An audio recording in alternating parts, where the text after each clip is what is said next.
Assalamualaikum warahmatullahi wabarakatuh. Perkenalkan, nama saya Anissa Adeniher. Saya merupakan dosen di program studi Diploma 3 Fisioterapi Fakultas Kesehatan Universitas Pondok Bukit Tinggi.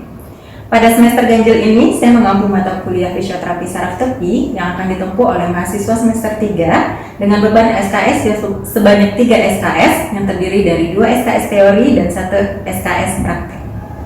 Mata kuliah ini diampu oleh tim dosen yang terdiri dari 2 dosen, di mana saya sendiri sebanyak 7 pertemuan dan dilanjutkan dengan Ibu Lindu Febriani Utami sebanyak 7 pertemuan. Adapun deskripsi mata kuliah fisioterapi saraf tepi ini, di mana mata kuliah ini membahas tentang peranan fisioterapi dalam menangani kasus-kasus fisioterapi, khususnya itu pada kasus saraf tepi, yang mencakup upaya promotif, preventif, kuratif, dan rehabilitatif. Dalam mata kuliah ini akan membahas tentang anatomi, fisiologi, patofisiologi, pemeriksaan spesifik yang mendukung dalam pemeriksaan, menegakkan diagnosa fisioterapi dan intervensi yang akan digunakan dalam menghadapi kasus-kasus fisioterapi terkhususnya pada saraf tepi. Pada mata kuliah ini, capaian pembelajaran terdiri dari 3 aspek, yaitu aspek sikap, aspek pengetahuan, dan aspek keterampilan khusus, di mana masing-masing aspek terdiri dari 3 aspek sikap, 3 aspek pengetahuan, dan 4 aspek keterampilan khusus. Pada aspek sikap, mahasiswa diharapkan mampu bekerja sama dalam melakukan asuhan fisioterapi pada kasus saraf tepi. Pada aspek pengetahuan, mahasiswa diharapkan mampu memahami kasus-kasus saraf tepi seperti Bell's palsy, cervical syndrome, thoracic outlet syndrome atau TOS, CTS, Guyon canal syndrome, GBS atau Guillain-Barré syndrome, HNP atau hernia nucleus pulposus, serta tarsal tunnel syndrome. Untuk aspek keterampilan, mahasiswa diharapkan mampu mengidentifikasi kasus-kasus saraf tepi seperti Bell's palsy, CTS, TOS, Guyon canal syndrome, GBS, HNP, serta tarsal tunnel syndrome. Pada capaian pembelajaran mata kuliah ini tertuang dalam 14 pertemuan yang terdiri dari pertemuan pertama itu akan membahas tentang anatomi sistem saraf tepi. Pada pertemuan kedua akan membahas tentang manajemen fisioterapi pada kasus Bell's palsy. Pada pertemuan ketiga akan membahas tentang manajemen fisioterapi pada cervical rod syndrome atau CRS. Pertemuan keempat akan membahas tentang manajemen fisioterapi pada thoracic outlet syndrome. Pada pertemuan kelima akan membahas tentang manajemen fisioterapi pada carpal tunnel syndrome atau CTS. Pada pertemuan keenam akan membahas tentang manajemen fisioterapi pada cubital tunnel syndrome, dan pertemuan ketujuh akan membahas tentang manajemen fisioterapi pada Guyon canal syndrome. Untuk pertemuan ke-8 akan dilanjutkan dengan ujian tengah semester atau UTS. Pada pertemuan ke-9 akan membahas tentang manajemen fisioterapi pada lesum nervus radialis. Pertemuan ke-10 membahas tentang manajemen fisioterapi pada GBS atau Guillain-Barré syndrome. Pertemuan ke-11 membahas tentang manajemen fisioterapi pada poliomyelitis. Pertemuan ke-12 membahas tentang manajemen fisioterapi pada ischialgia. Pertemuan ke-13 akan membahas tentang manajemen fisioterapi pada HNP atau hernia nucleus pulposus. Pada pertemuan 14 membahas tentang manajemen fisioterapi pada neuropati peroneal. Dan yang ke-15 akan membahas tentang manajemen fisioterapi pada tarsal tunnel syndrome. Selanjutnya pada pertemuan ke-16 akan dilangsungkan ujian akhir semester atau UAS. Untuk mengikuti mata kuliah ini, mahasiswa sudah harus menuntaskan beberapa mata kuliah prasyarat seperti anatomi 1, anatomi 2, fisiologi dasar, elektroterapi, dan DP3FT. Untuk media yang digunakan dalam mata kuliah ini bisa menggunakan media Edmodo itu untuk penugasan, dan bisa juga menggunakan via Zoom. Untuk penilaian terdiri dari 25% dari tugas, 25% dari absensi, dan 50% dari ujian. Metode pembelajaran yang digunakan saat pandemi ini adalah hybrid learning, yaitu dapat berupa tatap muka langsung maupun menggunakan Zoom, dan untuk pengumpulan tugas dapat menggunakan media Edmodo. Metode pembelajaran yang digunakan ada 3. Yang pertama adalah metode ceramah dengan menyampaikan materi, yang kedua adalah demonstrasi atau simulasi, dan yang ketiga yaitu diskusi kelompok. Dalam metode ceramah, saya menggunakan bahan ajar yang ditampilkan pada PowerPoint, dan mahasiswa juga bisa menggunakan modul pembelajaran dengan harapan mahasiswa dapat memperoleh informasi dari materi yang disampaikan. Sementara dalam metode demonstrasi atau simulasi, di mata kuliah ini saya memperagakan manajemen fisioterapi pada kasus-kasus fisioterapi saraf tepi yang dimulai dari asesmen, diagnosa, planning, intervensi, dan re-assessment. Sementara dalam diskusi kelompok, mahasiswa dibentuk dalam kelompok belajar yang membahas satu kasus dan mahasiswa dapat menerapkan asuhan fisioterapi pada kasus tersebut baik secara narasi dalam makalah ataupun presentasi secara berdiskusi di kelas, di mana pada saat presentasi mahasiswa dapat meluangkan pemikirannya secara luas. Berikut cuplikan video perkuliahan mata kuliah fisioterapi saraf tepi. Baik, hari ini kita akan masuk untuk mata kuliah fisioterapi saraf tepi. Sesuai dengan FPS, pada pertemuan kedua ini kita akan membahas tentang kasus Bell palsy. Jadi kasus Bell palsy ini kita akan nanti mengetahui bagaimana manajemen fisioterapi pada kasus Bell palsy ini, ya. Mana Bell palsy ini termasuk salah satu kasus yang lumayan banyak, ya. Kalau kita lihat di rumah sakit ataupun di praktek-praktek klinik, ya. Karena kasus Bell palsy ini termasuk kasus beberapa tertinggi yang ada di fisioterapi, ya. Oke, mungkin sebelumnya sudah pernah mendengar apa itu Bell palsy ataupun mungkin tidak tahu kalau itu adalah Bell palsy, tapi kita sebenarnya sudah pernah melihat ataupun mengamati orang yang terkena Bell palsy ini, ya. Karena mungkin kita melihatnya hampir sama gejalanya dengan stroke. Mungkin kita melihatnya itu hanya stroke ringan, ya. Tapi sebenarnya tidak. Karena antara stroke dengan si Bell palsy itu dia mempunyai spesifikasi kerusakan dari secara anatomiknya yang berbeda, ya. Oke, kita bahas sedikit. Secara teori, ya, Bell palsy itu adalah suatu kelainan pada nervus facialis yang menyebabkan kelemahan atau kelumpuhan pada otot di suatu wajah, ya. Jadi kalau yang kita lihat pada kasus Bell palsy ini adalah lemahnya salah satu sisi wajah, ya. Jadi dia mengalami kelemahan. Hasil apa? Kalau dia misalnya kelemahan, mungkin dia susah untuk tersenyum, menutup matanya menjadi lambat, ya. Atau bahkan untuk mengunyah makanan pun dia mengalami kesulitan karena pada saat kita makan otot-otot wajah kan bekerja, ya, mengakibatkan kalau dia lemah otomatis kerja dari ototnya menjadi menurun, ya. Hasil apa? Ketika makan mungkin matanya bertumbuh di satu sisi, atau misalnya pada saat minum di daerah yang terkena Bell palsy atau mengalami kelemahan, biasanya itu dia keluar aja sendiri airnya. Ya, mungkin kita ada pernah melihat seperti itu, tapi dia bukan stroke, ya. Nah, pada Bell palsy ini, ya, yang terjadi adalah wajahnya menjadi asimetris. Ada yang tahu tentang asimetris apa? Asimetris itu A itu artinya tidak. Berarti tidak adanya simetris antara sisi wajah yang kiri dengan sisi wajah yang kanan, ya. Oke. Terus, nah ini kalau kita perhatikan gambar di sini. Oke, kira-kira ini yang mengalami kelemahan yang kiri atau yang kanan? Yang mengalami kelemahan kiri, karena kita lihat asimetrisnya itu menunjuk ke sebelah kanan.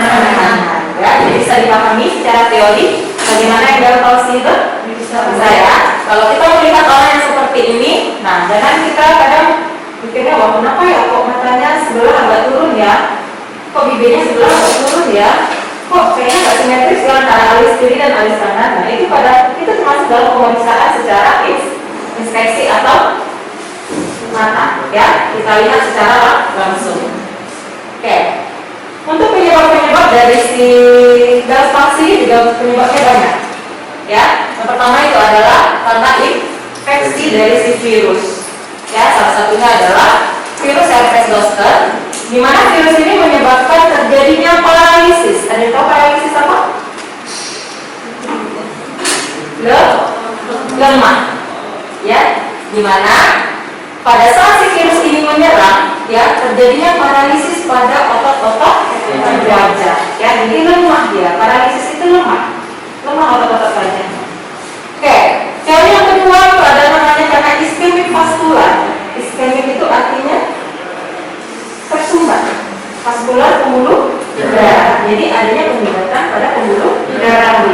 Oke, pembuluh darahnya, ya.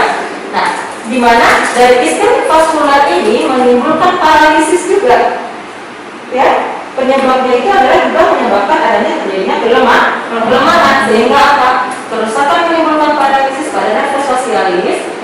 kan berasal dari tekanan pada saraf perifer. Ya, kalau penyebabnya adalah karena iskemik vaskular. Ya, iskemik itu artinya tersumbat. Ya. Nah, yang ketiga itu ada karena herediter. Kalau herediter karena apa? Turunan. Ya, herediter itu karena turunan. Ya, jadi kalau yang herediter ini penyebabnya adalah karena mungkin dari turunannya itu kelainan dari bentuk anatomi dari wajahnya. Mungkin dari struktur tulangnya yang mengakibatkan adanya terjadinya penekanan pada si nervus facialisnya. Ya, jadi beragam ya penyebabnya ya. Bukan hanya karena mungkin dingin saja atau karena mungkin karena trauma ya, tapi penyebabnya itu banyak. Makanya kita perlu melakukan adanya pemeriksaan ataupun anamnesa. Ya, tujuan kita dari anamnesa itu adalah untuk menggali informasi. Ya, kita tanya kepada si pasiennya, riwayatnya, pekerjaannya bagaimana, mungkin dia sering pulang malam, motoran, ya, atau misalnya memang karena bentuk dari si tulang wajahnya, ya, jadi banyak penyebabnya, ya. Jadi pada saat kita anamnesa, setidaknya kita bisa mendapatkan informasi apa itu penyebabnya di kasus Galvasi ini, ya. Yang terakhir itu adalah karena pengaruh udara dingin. Mungkin ini yang paling banyak penyebabnya. Makanya kadang, ya, orang yang tinggal di daerah dingin itu biasanya dia angka Galvasinya biasanya lebih tinggi. Ya, kayak lebih tinggi, padang panjang. Biasanya itu lebih besar dibandingkan di Padang, di Solo, yang lebih cenderung panas, ya. Nah, kenapa sih udara dingin ini bisa menyebabkan kasus Galvasi? Karena lapisan endotelium dari pembuluh darah leher atau telinga itu menjadi rusak. Nah, pernah nggak tidur saking panasnya, itu kipas anginnya langsung didekatkan ke bagian kepala. Nah, itu juga harus hati-hati. Orang yang terlalu dingin di dalam ruangan ber-AC itu juga mempunyai potensi untuk terkena Galvasi. Nah, jadi makanya kita perlu menanyakan riwayat pekerjaannya, salah satunya karena itu. Mungkin ruangannya yang kecil, pipa AC-nya yang besar, sehingga ruangan itu terlalu dingin. Kan kalau ruangan terlalu dingin kan juga tidak boleh. Selain kulit menjadi kering, juga ada potensi untuk terkena Galvasi. Atau orang yang misalnya angin malam itu kan dingin ya, motoran, tapi nggak pakai penutup helm. Nah, itu bisa juga. Jadi banyak penyebabnya. Salah satunya adalah si pengaruh udara dingin, ya. Yang ujungnya nanti adalah nervus facialis yang melewati daerah tersebut terjepit sehingga rangsangan yang dihantarkan terhambat dan menyebabkan otot-otot wajah menjadi lemah bahkan sampai lumpuh. Nah, itu dia pemaparan sedikit untuk yang kasus Galvasi. Bisa dipahami? Bisa. Oke. Nah, ini adalah keluhan yang secara langsung yang bisa kita lihat pada kasus Galvasi atau daerah impairmentnya, ya. Yang pertama itu adalah nyeri yang bervariasi di sekitar telinga atau stiroid. Ya, di bagian sini nih, nyeri biasanya. Ya, dia akan mengalami nyeri di bagian telinganya. Yang kedua, terjadinya kelemahan otot. Ya, khususnya adalah otot-otot wajah. Ya, atau sampai otot tangan. Karena otot facialis, ya, dia hanya mempersarati di wajah. Ya, dia keluar dari telinga ini mempersarati ke bagian wajah. Ya, nah, terjadi gangguan pengecapan lidah, artinya dia secara sensori, ya, kadang dia susah untuk membedakan asam, asin, ya. Tapi pada orang COVID, ya, jadi ada lagi nih, ya. Nah, karena si tadi nervus facialis itu dia bekerja sebagai motorik dan sensorik, di mana sensoriknya itu adalah untuk perasa pada lidah, sementara motoriknya adalah bekerja untuk otot-otot wajah. Jadi itu lebih ciri-cirinya seperti itu. Oke, lanjut. Gangguan saliva dan lakrimasi. Gangguan saliva itu adalah saliva apa? Air ya, biasanya dia keluar air sendiri seperti itu. Ya. Nah, itu tadi impairmentnya. Yang indirectnya, yang akhirnya nanti bagaimana orang Galvasi itu bisa dibiarkan saja. Yang pertama itu adalah terjadinya kontraktur otot.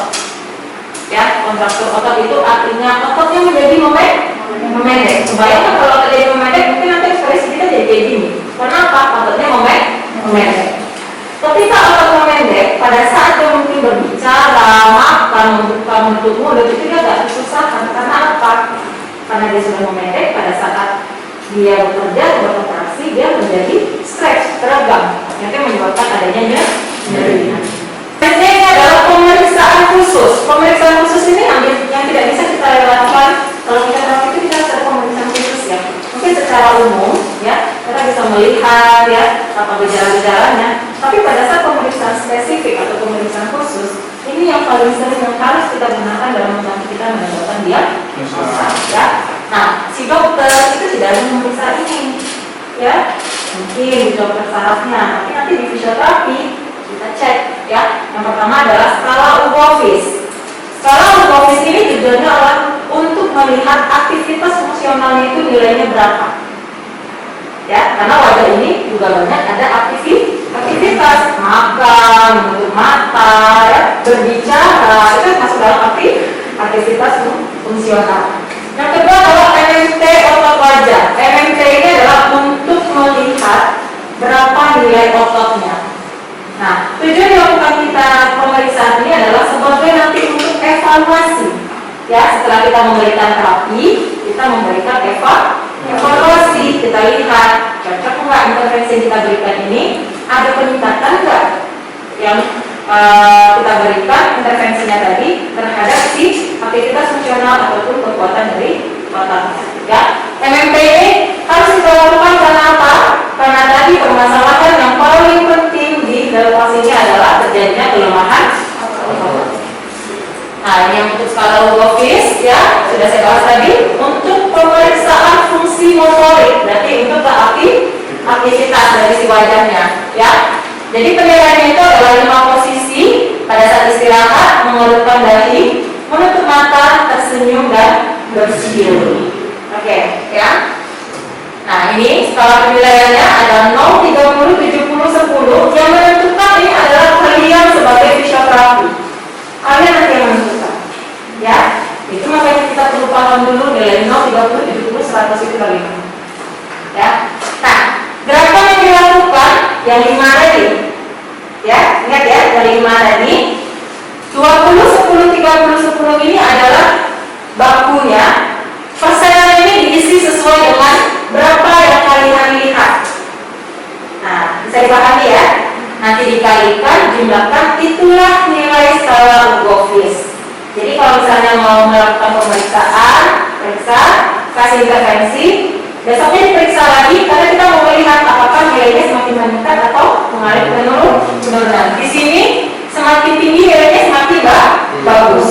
Ya, kita lihat 100 itu artinya normal. Berarti semakin tinggi dia semakin mendekati normal. Oke. Ini untuk MMT wajah. MMT wajah memang sedikit berbeda dengan yang biasa. Ya.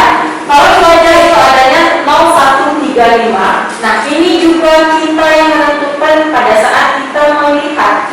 Kita lihat, ya, kita cek otot-otot ada apa aja sih Bu yang kita cek. Nih, ini otot-otot wajah yang bekerja di wajah kita. Jadi mungkin bisa dipilih yang besar-besar enggak.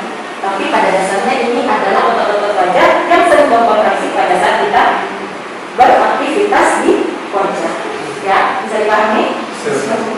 Ya, ini gambaran sebarannya. Oke, tujuan fisioterapi. Kita langsung masuk ke untuk teknik fisioterapinya. Kita di sini mengambil ada yang namanya dengan electrical stimulasi. Ya, Anda bisa dengan menggunakan alat. Ya, memberikan electrical stimulasi tujuannya adalah untuk menstimulus atau merangsang. Ya. Oke. Nah, ini adalah titik-titik poinnya, ya, yang akan kita berikan rangsangan atau stimulus. Ini dia, ya. Nah, yang kedua itu adalah masas. Masas ini yang paling banyak kita terapkan untuk intervensinya, ya. Nah, di masas wajah itu beda dengan masas seluruh tubuh tadi, ya. Masas wajah kita menggunakan kita bisa menggunakan metode F-Luret. F-Luret itu adalah seperti usapan, ya. Finger kneading dengan menggunakan ibu jari, ya. Terus ada lagi namanya tapping. Tapping itu seperti mengkol-mengkol. Oke, saya bisa kita salah satu rakit ya untuk maju ke depan. Ini kita karena masih menerapkan untuk protokol kesehatan, ya mungkin kita tidak langsung mempalpasi, tapi kita harus tahu bagaimana teknik pada saat kita memberikan masas, ya. Oke, kita lihat dulu. Nah, pijat dinding, pijatan yang dilakukan dengan jari dengan memberikan tekanan gerakan melingkar. Jadi semuanya dengan menggunakan ibu jari, ya. Dengan ibu jari kita gerakan melingkar. Ini tidak saya raba ya. Jadi mungkin di bagian telinganya, ya nanti saya lihatkan di mana titik-titiknya, di tepi bibirnya, ya. Jadi kita hanya menggunakan gerakan melingkar dari ibu jari, tidak semuanya ya, tapi hanya ibu jari yang melingkar. Oke, terus ada tapping. Tapping ini adalah manipulasi yang diberikan dengan tepukan. Jadi kita jangan ditampar seperti itu. Ya, itu kita memberikan gosokan, bukan mukanya kita gosok. Ya, dan bukan juga seperti orang facial. Tapi kita bisa menggunakan beberapa jari kita. Ya, mungkin seperti ini. Kita memberikan usapannya ke arah telinga. Ya, tapi jangan sampai bertahun meninggal. Kita gunakan manfaatkan jari-jari kita ini. Ya, ini namanya adalah metode effleurage pada wajah. Ya, jadi mungkin di atas bibir, ya, di bawah mata, ya. Habis itu sini kita pergunakan, kita berikan usapan, itu dia menyebar. Jadi itu yang mau kita rangsang. Ya, jangan memberikan terapi di tempat yang yang tidak berfungsi, berarti yang mencong tadi kan? Karena ketika kita misalnya lemahnya sebelah kiri, otomatis mencongnya ke sebelah kanan. Pada saat yang mencong sebelah kanan, logikanya gimana? Kalau kita tarik ke sini, yang ada bertambah mencong deh kan? Jadi bertambah ketarik dia ototnya, yang lemah ini bertambah ketarik. Jadi di metode masas ini kita memberikan di bagian yang lemah, ya. Kadang kita banyak kesalahannya di sana. Nah, itu yang harus jadi perhatian. Oke, bisa duduk lagi, Rafid. Yang mau didiskusikan? Ya, nah ini Bu, yang menjadi perbedaan paling menonjol antara stroke dan palsi itu apa itu? Oke, karena banyak orang ragunya itu adalah orang Bell palsi ini sama gak dengan stroke? Atau kalau kita melihat secara awam, kita melihat orang Bell palsi itu seperti orang stroke ringan, ya. Karena ada orang yang mengatakan stroke itu stroke ringan, ya. Tapi kalau dia kembali adanya gangguan pada otak, otak itu termasuk dalam saraf pusat, ya. Sedangkan kalau Bell palsi, ya, yang terkena tadi apa? Nervus facialis. Facialis itu termasuk dalam saraf tepi, di mana ada saraf kranial. Seperti skala Upovis atau MMT, jika ada menunjukkan seperti tanda dan gejalanya tadi, ya, impairmentnya sama, berarti bisa kita diagnosa kalau si pasien tersebut atau orang tersebut adalah terkena Bell palsi. Oke, bisa dipahami sampai di sini? Oke. Mungkin untuk yang pertemuan untuk Bell palsi sampai di sini, kita lanjutkan untuk dengan kasus yang selanjutnya di minggu depan. Ya, terima kasih atas perhatiannya. Saya tutup. Assalamualaikum warahmatullahi wabarakatuh. Waalaikumsalam warahmatullahi wabarakatuh. Demikianlah video pembelajaran singkat dari saya. Semoga dapat bermanfaat. Mohon maaf apabila ada kesalahan. Terima kasih. Assalamualaikum warahmatullahi wabarakatuh.